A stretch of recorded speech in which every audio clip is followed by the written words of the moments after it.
نحمده ونصلي ونسلم على رسوله الكريم اما بعد فاعوذ بالله من الشيطان الرجيم بسم الله الرحمن الرحيم منها أربعة حرم آمنت بالله صدق الله مولانا العظيم وبلغنا رسوله النبي الكريم الأمين الرحيم إن الله وملائكته يصلون على النبي يا أيها الذين آمنوا صلوا عليه وسلموا تسليما اللهم صل على سيدنا ومولانا محمد وعلى آل سيدنا ومولانا محمد وبارك وسلم وصل عليه کہ محمد سے وفا تو نے تو ہم تیرے ہیں، یہ جہاں چیز ہے کیا لوح و قلم تیرے ہیں۔ حمد و ثنا کے بعد سامعین محترم، عاشورہ کے دن نیک کام کرنا، کون کون سا عمل ہے جو عاشورہ کے دن ہمیں کرنا چاہیے اور کون کون سے کام ہے کہ جس سے ہمیں بچنا چاہیے۔ سامعین محترم، اللہ تبارک و تعالیٰ کی پیارے محبوب علیہ الصلوۃ والسلام نے ارشاد فرمایا، جو شخص اللہ تعالیٰ کی رضا کے لیے یتیم کے سر پر ہاتھ پھیرے گا تو اس کے ہر بال کی عوض نیکی ملیں گی۔ جن پر ہاتھ پھیرے گا، جو یتیم بچی ہے یا بچی یتیم ہے، اس کے ساتھ احسان کرے گا تو کل قیامت کے دن میرے ساتھ یوں ہوگا، یعنی دو انگلیاں جیسی برابر ہوتی ہے۔ جو عاشورہ کے دن غسل کرے تو ساری بیماریوں سے اس کو حفاظت مل جائے، اور جو عاشورہ کے دن مجھ سے توبہ کرے تو میں اس کی توبہ کو قبول فرماؤں، اور جو عاشورہ کے دن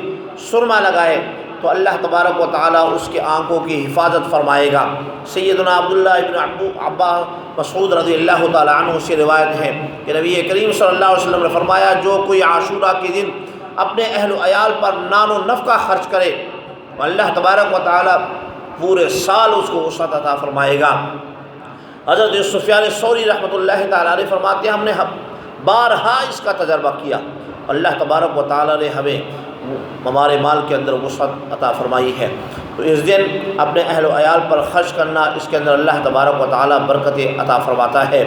اور پھر حضرت اماں حفصہ رضی اللہ تعالیٰ عنہا سے روایت ہے کہ نبی کریم صلی اللہ علیہ وسلم 4 کام ضرور کیا کرتے تھے: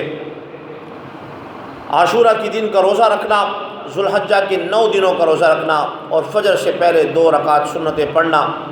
اور 3 دن ہر ماہ کے اندر جو ہے 3 دن کے روزے رکھنا۔ یہ حضور کا معمول رہا اور ہمیشہ جو ہے اس پر پابند رہے، ہمیشہ جو ہے روزہ رکھا کرتے تھے۔ سامعین محترم، حضرت عبداللہ بن مسعود رضی اللہ تعالیٰ عنہ سے روایت ہے کہ نبی کریم صلی اللہ علیہ وسلم نے فرمایا، ہمارے طریقے پر وہ نہیں ہے جو رخساروں کو مارے، گریبان کو پاڑے اور پکارنے جاہلیت کا پکارنا کرے، یعنی وہ ہم میں سے نہیں ہے جو اس دن جو ہے اللہ تبارک و تعالیٰ کی عبادت کرنا، اس کو راضی کرنا، یہ ساری چیزیں جو ہے صدقہ و خیرات کرنا، روزہ رکھنا، اس کی بڑی فضیلت آئی ہے۔ تو سامعین محترم، آئیے ہم سب کو چاہیے کہ ہم یہ ارادہ کر لیں کہ اس دن کو ہم نے اچھے سے اچھے طریقے سے گزارنا ہے اور اللہ تبارک و تعالیٰ کو راضی کرنا ہے۔ اللہ تبارک و تعالیٰ اور اس کے پیارے محبوب اگر صلی اللہ علیہ وسلم اگر راضی ہو گئے تو پھر ساری دنیا کی وسعتیں اور آخرت کی وسعتیں ہمیں مل جائیں گی۔ آمین۔ وآخر دعوانا ان الحمد للہ رب العالمین۔